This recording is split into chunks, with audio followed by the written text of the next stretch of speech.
Nous allons faire cet exemple-là de la leçon. Donc, on se rend compte qu'il s'agit d'une expérience aléatoire qui consiste à regarder quelle pièce on obtient quand on fait tomber la tirelire. On a 3 pièces de 2 euros, une pièce de 1 euro, 2 pièces de 5 centimes et 4 pièces de 1 centime. Donc en tout, on a 10 pièces, mais attention, nous n'avons que 4 pièces différentes. Donc il s'agit des 4 issues de l'expérience aléatoire. Pour faire l'arbre, il suffit donc d'écrire ces 4 issues possibles qui sont 2 euros, 1 euro, 5 centimes d'euros et 1 centime d'euro. Puisqu'il y a 4 issues, il va y avoir 4 branches sur cet arbre. Et lorsqu'on nous demande en fait de pondérer cet arbre des possibles par les probabilités, il va falloir que l'on donne les probabilités de chacune des issues. Donc on va faire la probabilité d'obtenir une pièce de 2 euros. Comme en fait il y a combien de pièces 3 pièces de 2 euros parmi 10, et bien la probabilité d'obtenir une pièce de 2 euros est donc de 3 dixièmes. La probabilité d'obtenir une pièce de 1 euro va donc être de 1 dixième puisqu'il n'y a qu'une pièce de 1 euro parmi les 10.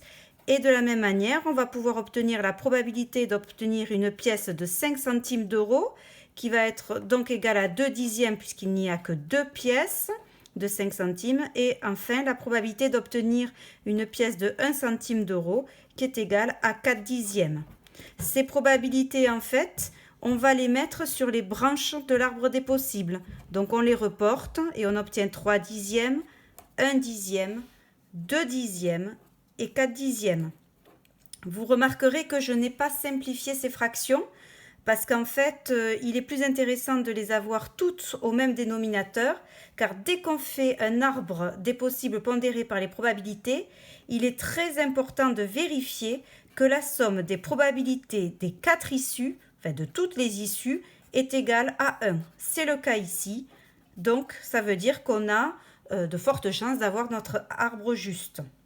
Voilà, donc en fait, on a fait la question numéro 1 qui consiste à donner l'arbre des possibles pondérés par les probabilités, mais en fait, voilà, il vous faut juste donner ceci. Vous pouvez écrire quand même le reste, puisque c'est pour l'explication, mais en fait, on ne vous demande que ça lorsqu'on fait un arbre des possibles pondérés par les probabilités. Pour la question numéro 2, on note A l'événement trouver une pièce cuivrée. Donc les pièces cuivrées, c'est les pièces de 5 centimes d'euros et de 1 centime d'euro. Donc combien il y en a? En fait, il y en a 6, puisqu'il y a 2 pièces de 5 centimes et 4 pièces de 1 centime. Il y en a 6 parmi 10, donc la probabilité d'obtenir une pièce cuivrée est donc égale à 6 dixièmes. Là, en fait, puisque l'événement s'appelle A, eh bien, c'est une notation facile pour donner la probabilité de l'événement, et ça se lit P de grand A. P de grand A est donc égal à 6 dixièmes. 6 dixièmes, là, cette fois-ci, je vais donner le résultat sous la forme d'une fraction simplifiée au maximum. Remarquons une petite chose, c'est que cet événement A, il est réalisé finalement par 2 issues. Obtenir la pièce de 5 centimes ou obtenir la pièce de 1 centime. Ça veut donc dire que si on regarde un peu les probabilités de chacune de ces issues, si j'effectue 2 dixièmes plus 4 dixièmes, qui est ici la probabilité d'obtenir une pièce de 5 centimes, et ici la probabilité d'obtenir une pièce de 1 centime, eh bien, nous avons que cette somme-là est égale à 6 dixièmes, qui correspond bien à la probabilité de P de A, et donc on se rend compte que pour calculer la probabilité d'un événement, il suffit d'ajouter les probabilités des issues qui réalisent cet événement. Et donc il s'agit de la propriété que vous avez juste en dessous. Là, j'avais dit que ça serait du bricolage. Donc ici, propriété, la probabilité d'un événement est égale à la somme des probabilités des issues qui le réalisent.